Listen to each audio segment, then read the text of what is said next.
Here is the summary of our topic today, which indicates the respiratory system of a man.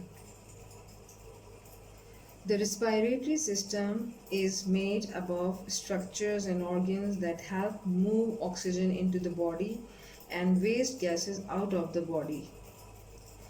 Air enters your body through two openings which are called nostrils. Here you can see the nostrils.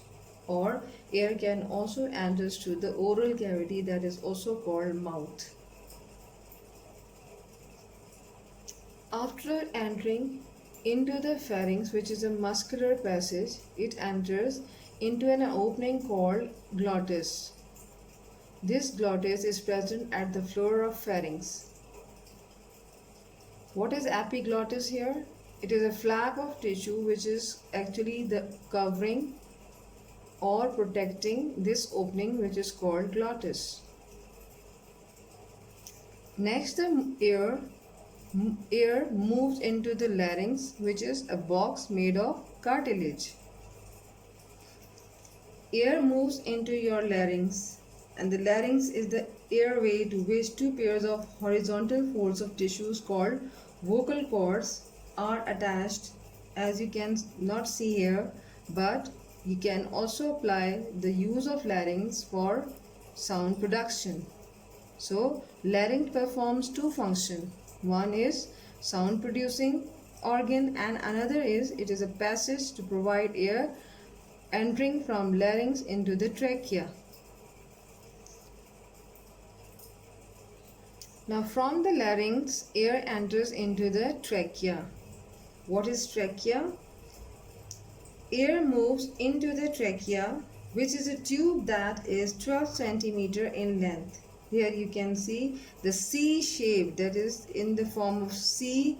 These cartilaginous rings are present all over the trachea, which prevent the trachea from collapsing. Air is carried into your lungs by two short tubes, 1 and 2. These short tubes, which are called bronchi, which are present at the lower end of the trachea. Within the lungs, these smaller tubes that are called bronchi are further divided into smaller fine tubules, which are called bronchioles. At the end of each bronchiole, there is a cluster of pouches or tiny thin-walled sacs called alveoli, which are not seen here, but I have made over here. What are alveoli? So these alveoli actually form the respiratory surface in the human body because they have been surrounded by very small blood vessels called capillaries, and there are many other small arterioles and venules are also present inside it. Lungs are masses of alveoli arranged in grape-like clusters. What's the meaning of grape-like? Angoor ki tarah. The capillaries surrounded the alveoli like a network, and in these network the gases are exchanged. That is, oxygen is taken in and carbon dioxide is given out from these capillaries, and finally the process is reversed and the carbon dioxide is moved outside even through nose. So this is the whole sequence or process of respiration in a man, which is also given or called gaseous exchange.